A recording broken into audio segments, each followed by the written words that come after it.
Welcome to another episode of the Journeys of Not So Ordinary People podcast. I'm one of your co hosts. I'm Dr. Joe Hamlett. And alongside me, I have my co host, Dr. Dave Peltz. And today we actually have a visitor or guest speaker with us here. And we're excited to have her, Dr. Aria Jones. I'm so sorry. But she's got a doctorate in strategic leadership, and she also has been in the IT industry for about 20 plus years. So I know she doesn't look it, but she's got a lot of experience. And so we're just excited to have her here. And we want to welcome all of you that have been paying attention to us or tuning in to our episodes. Thanks for coming back, and thanks for those newcomers. And I hope you enjoy the episode. So with that, I'm going to quit talking. We're going to do it a little different today. I'm not going to hand it off to Dave. We've heard Oh, enough from Dave. So we're going to pass it off to Dr. Aria Jones, and we're going to let her talk about her journey. So, welcome to the podcast. welcome, And Dr. Aria. Thank you. so, Thank you. love to hear from you.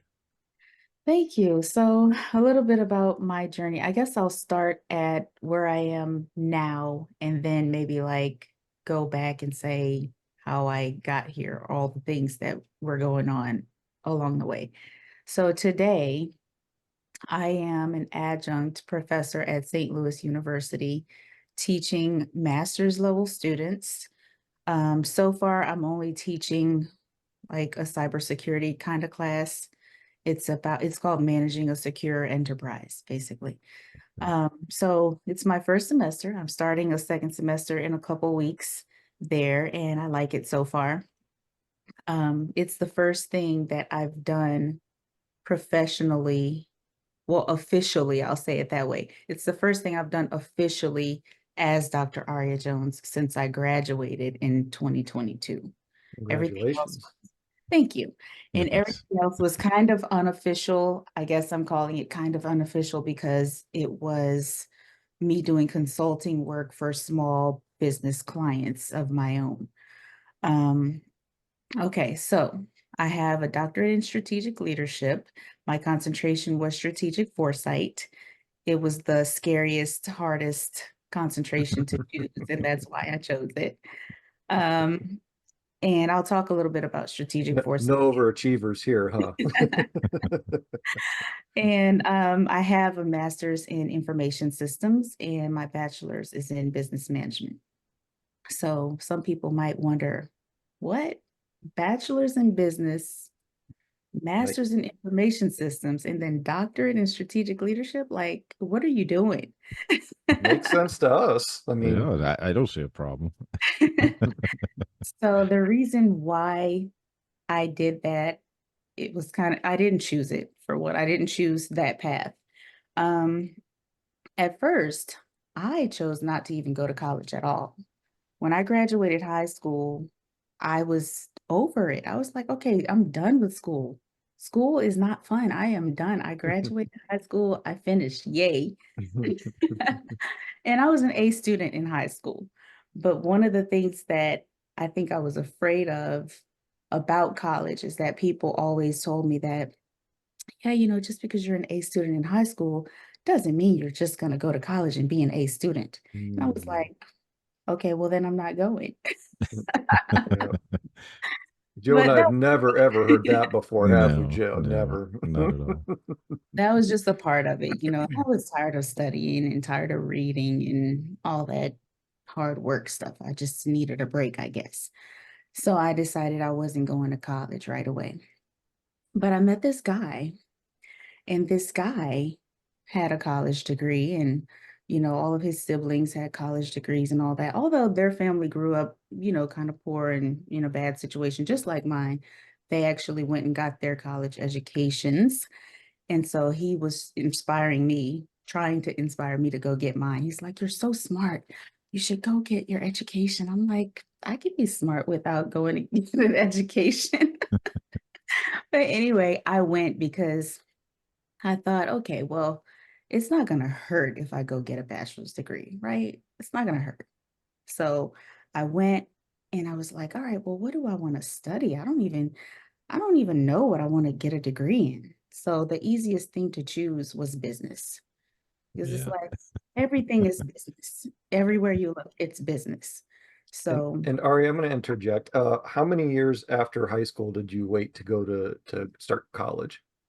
good question. I think I graduated high school when I was 17. Yeah. And then I went to college when I was maybe 26. Okay. Interesting. So there was a delay of almost 10 years then. Yeah, just about 10 Wow. years. Just about 10 years.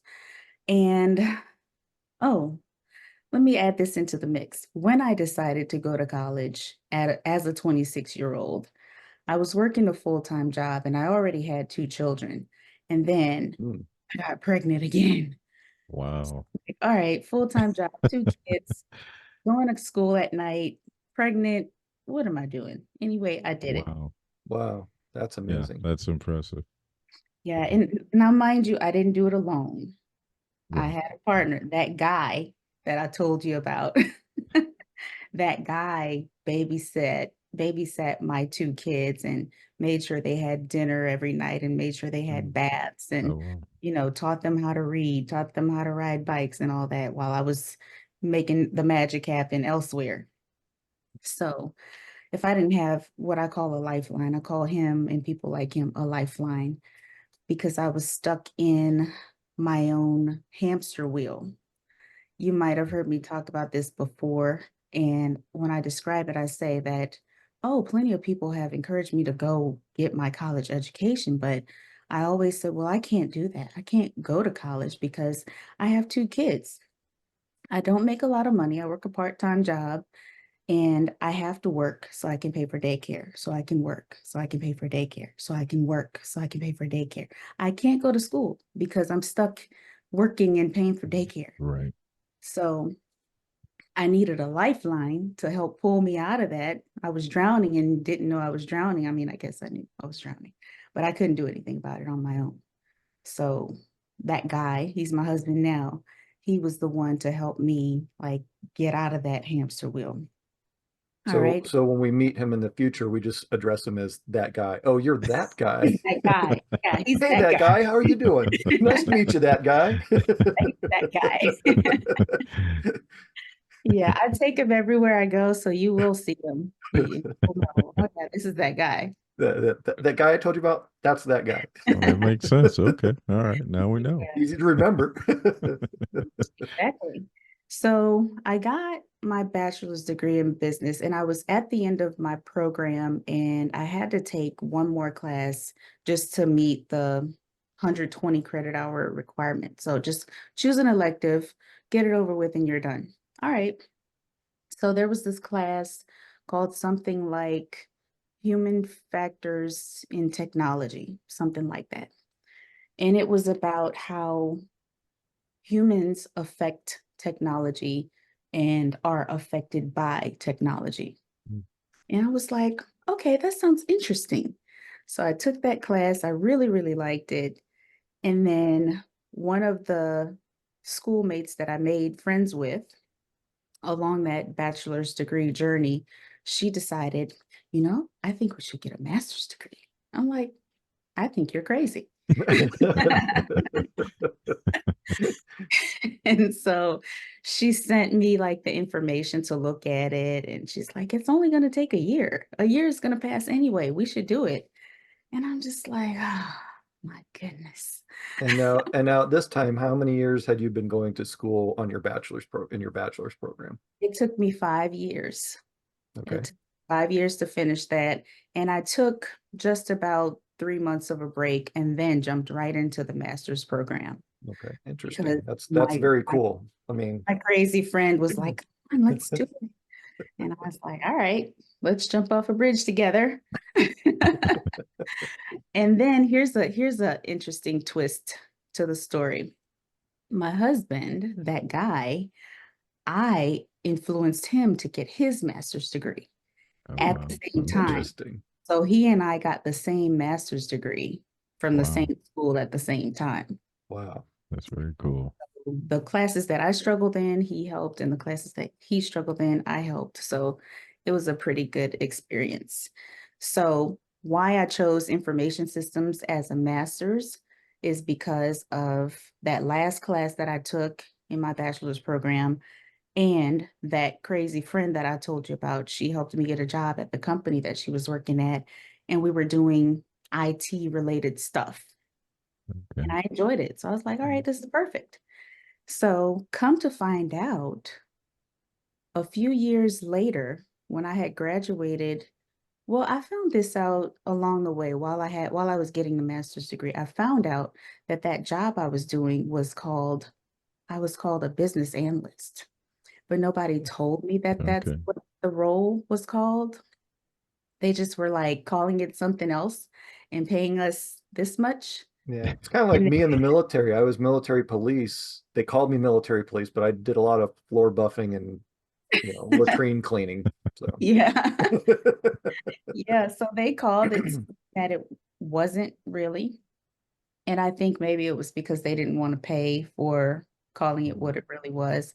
But when I started looking for jobs, now that I had a degree, I started to find job descriptions that matched what I was already doing. And it was called business analyst, and it was paying like $30,000 more per year. I wow. was like, oh, I'm a business analyst and I could be making this much money. Okay. Right. Yep. So that's how I ended up working in IT and staying in IT for so long. And then how long after your master's degree? Well, how long did it take you to get your master's degree? It took about a year. Okay. And then did Okay. you take Yeah. a break before you started your doctoral program, or did you just go straight into it? I took about 10 years of a break. Oh Wow. wow. Okay. Well, I Okay. I guess was she's got done. us beat, Joe. So, I mean, Yes. Oh I wow. was done with school. I was never going back to school again. I was like, Wow. all right, bachelor's, master's, done. Wow. wow. And then That one day, that is really, I mean, that's crazy. It's cool. It's interesting because not a lot of folks do that. It's that if they wait that long, they typically don't go back. It's a Yeah. very Yeah. small proportion of the population. Yeah, and that's where I was. I would if I would have stopped at the Masters, that would have been it. So I knew I had to continue to push forward. So yeah, good for you to be I able to was go back. never, yeah, I never intended to get a doctorate degree. I never intended it. For one, I never saw it for myself. Just like I never saw plenty of things. I never saw myself getting married. I never saw myself, even if I did get married, never saw myself staying married for so long. I've been married for like 20 something years. Wow, And congratulations. that's thank you. And that's amazing to me. I'm like, what? What? 20? But anyway, That guy. special guy. He is a special guy. Um, So 10 years or so had passed before I decided to Wow. get the doctorate degree. And I didn't just decide on my own.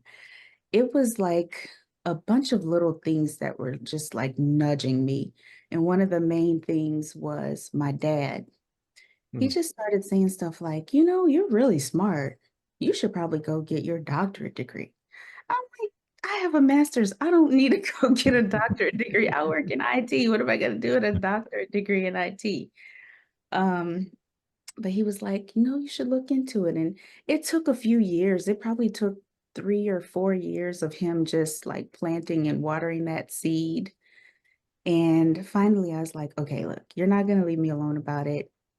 I'll try. Okay. But if I go try to get a doctorate degree, you have to go try to get a terminal degree as well. I told this to my dad. Oh So wow. today, I am Dr. Aria Jones, and my dad has a terminal degree. He got his Master of Fine Arts in, I think, photojournalism or something like that. Oh Dr. wow. Wow. Okay. And so, since he kept pushing me and nudging me, I was like, all right, come on, let's go do it then. So, we did that. And he just graduated a few months ago.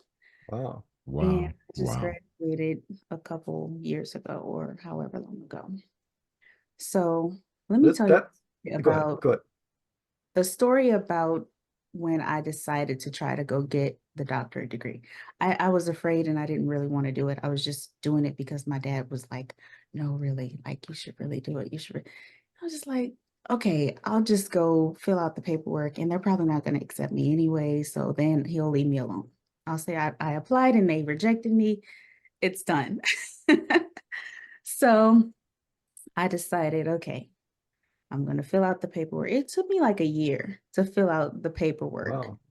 because I didn't really want to do it. It Yeah. was Yeah. it wasn't that it was a year's worth of paperwork. I didn't really want to do it. And I I say, came, wow, that's quite an application. no, I had every excuse in the book. I'm like, the application fee is like $250. Like, I don't have $250 to just throw away on an application.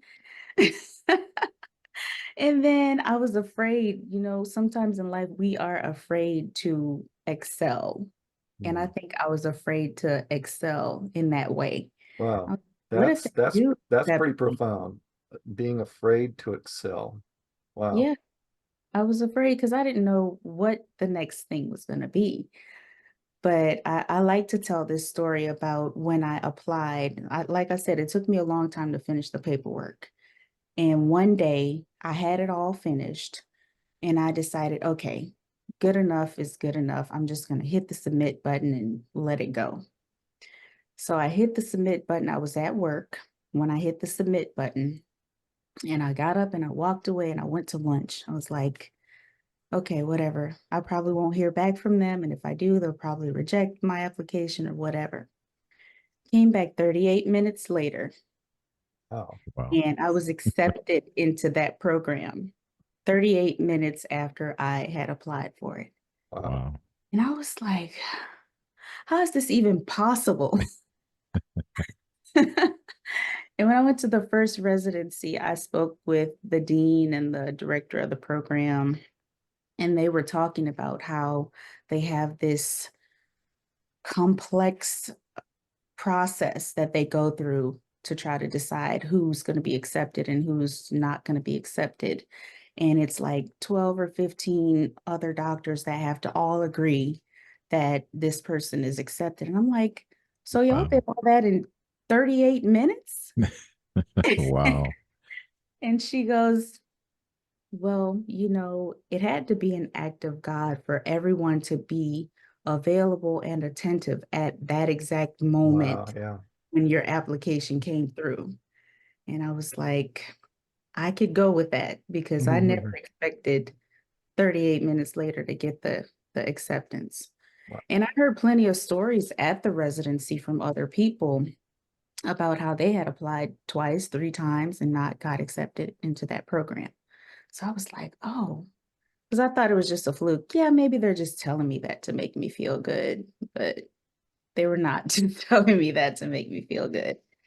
So you've had quite the journey. Can you give us just kind of a high level overview of what it was like growing up?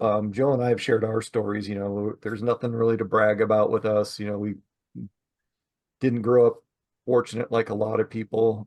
We had our challenges growing up, and a lot of those challenges were in the lower income arena, if you will. So, can you give us just a high level overview? We've got about 12 minutes left, so just as a little time check. So, Yeah, so as a child, so I grew up poor. I had a stepbrother. It was just me and my stepbrother, my mom and my stepdad living in the house together, and we were very, very poor.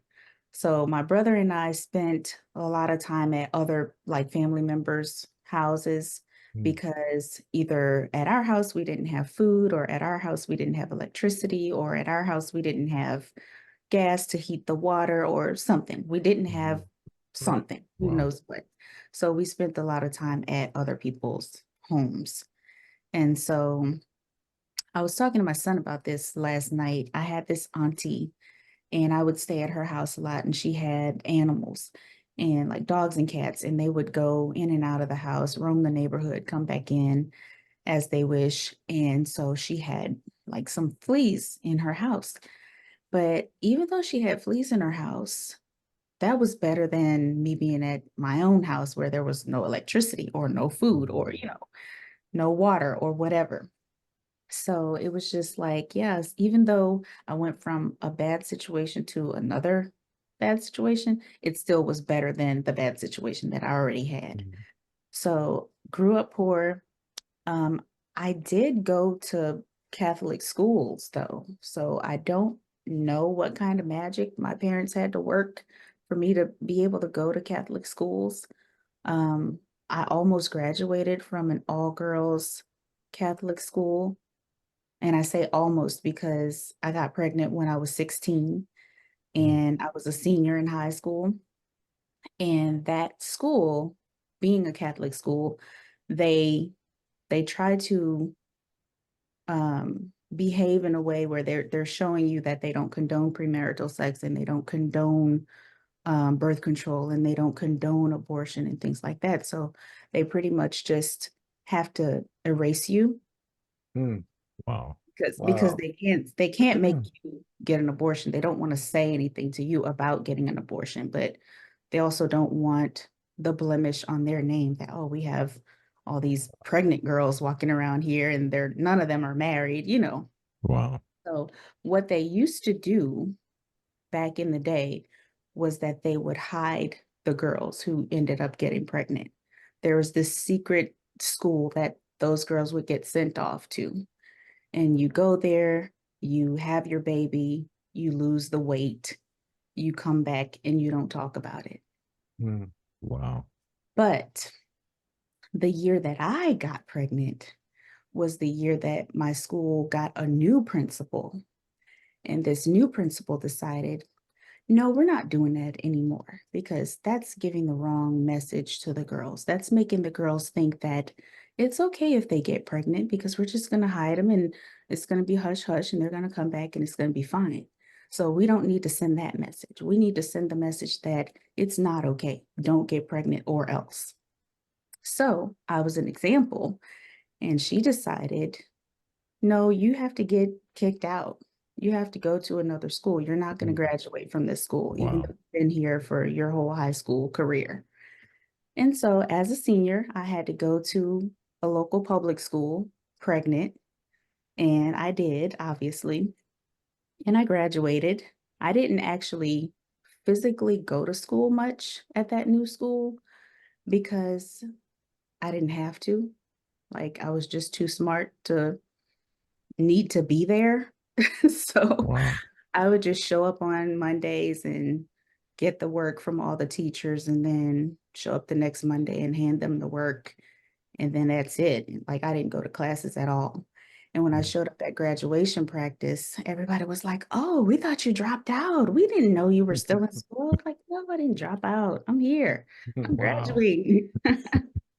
Wow. That's amazing. I mean, we think about statistics and that sort of thing, and the three of us statistically probably shouldn't even be sitting here doing what we're doing. And it's amazing that not only did Joe and I, but you and many other people have had these similar journeys. And that's what the show is about. So thank you for sharing. I mean, it can be it can be challenging to share some of the hardships that we've had to overcome. And the hardships that you've had to overcome, I can't even fathom. I mean, it's Not not at even, I all. can't even No. imagine any of that, to be honest. And it's just a truly amazing story, and it's very inspirational to hear that that we're not alone, and that you can inspire other women and other people regardless of their situation to say, hey, you can do it. Look at my journey. Right. And Yep.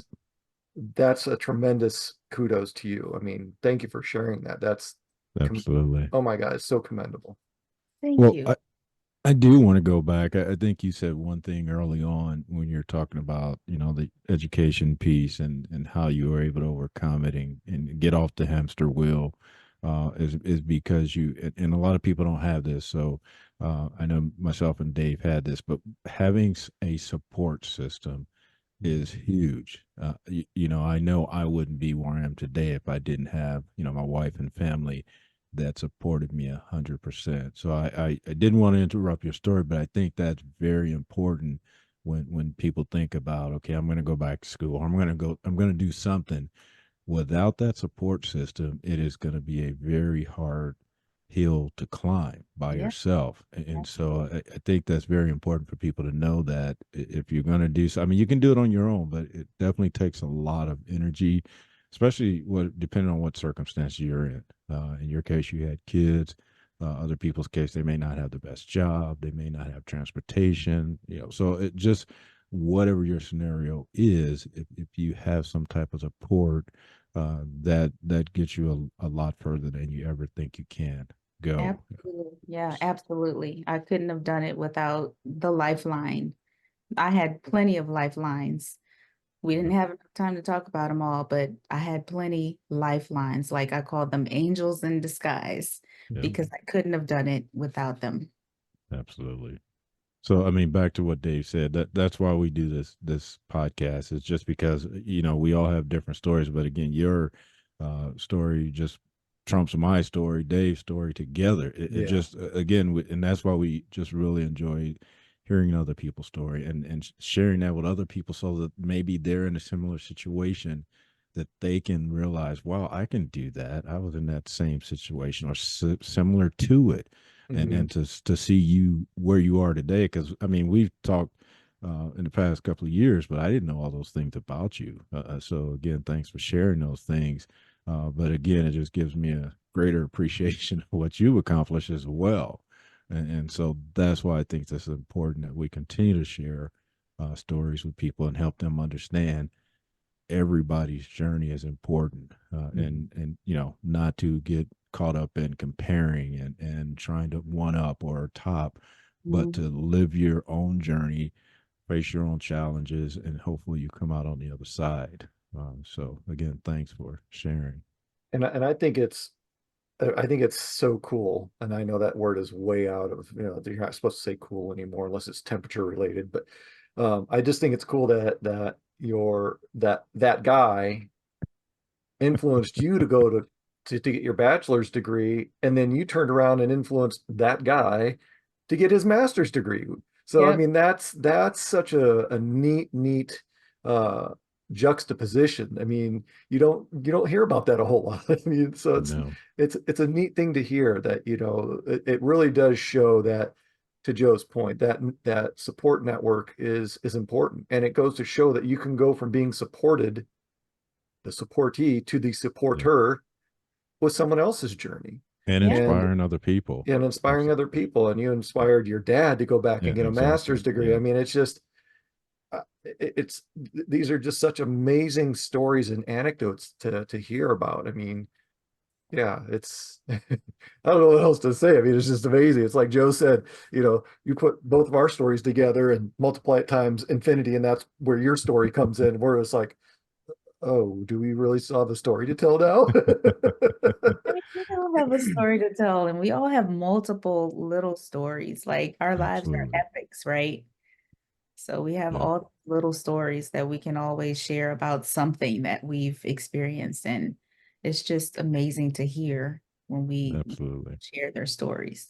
So, in the last couple of minutes before Joe sends me away for another week or two, what are some takeaways that you can offer our audience, men, women, teenagers, young adults, to help inspire them, or just some of the things that just one or two highlights that have helped you get to where you are today?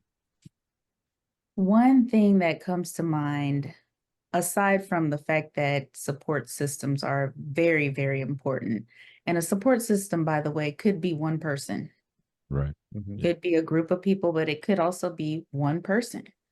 Some people don't have the support that they need within their families, but that's okay. There's other people out there who can be a support. And Absolutely. so I would just encourage people to look for the support. Like just talk to people. Talk to people, tell people your story, tell people what you want to do or what you're trying to do. And you'd be surprised. There's somebody waiting to hear what you're going to say and going to be like, oh, I was just thinking, I was looking for a person who wanted to do that. And here you are. Absolutely. Yeah. So Yeah. that's one thing. Just talk about what you want. And to me, I kind of relate that to speaking things into existence. When you Mhm. talk Yeah. about it, it becomes more real, Absolutely. Yeah. because you're like planting your seed and then other people are, receiving that and they can help you grow that seed. Mhm. So that's one thing. And the other thing that comes to mind for me is all things happen for a reason, and all things work together for our good. So we go Wow. through some bad stuff, but when we look back on it, we're like, man, if I wouldn't have been through that, I wouldn't know this or that. I wouldn't be Absolutely. able Yep. to do this or that. So, like we talk about, how can my family makes this joke all the time. How can you make such an amazing meal when we have no groceries in the house? I learned how to do that because I had Yep. to learn how Yep. to do that. Yep. I had to. So we had to figure it out. It's like, Yeah. what do you have? You can do What can we amazing make things with with what we have? ramen and mac and cheese. Yeah, what can we make with what we have? Yeah. And Yep. that's a very, very valuable skill to have. So that's just it. Tap into support systems and just try to remember, even during the tough times, that all things happen for a reason and all things are working together for your good, Absolutely. even when they hurt. Absolutely. Yep. Well, Dave, can you uh finish us off with following those My words of final thoughts wisdom? are, so happy that we had the chance to have you on the show. I mean, it's been a true blessing. I mean, we love to have uh hear wonderful stories and journeys, and you've done that exponentially for us. And I just want to, on behalf of Joe and I, to thank you for taking the time out of your day and sharing and being transparent and just sharing you with us and our viewers and listeners. So thank you. Thank you for having me.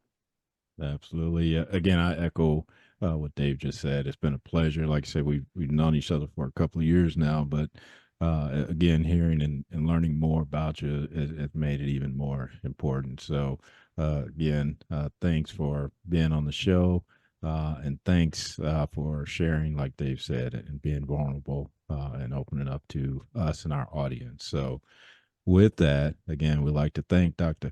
Aria Jones and thank you all for tuning in. Again, if this is your first time, thanks for tuning in, and hopefully you gained something from this.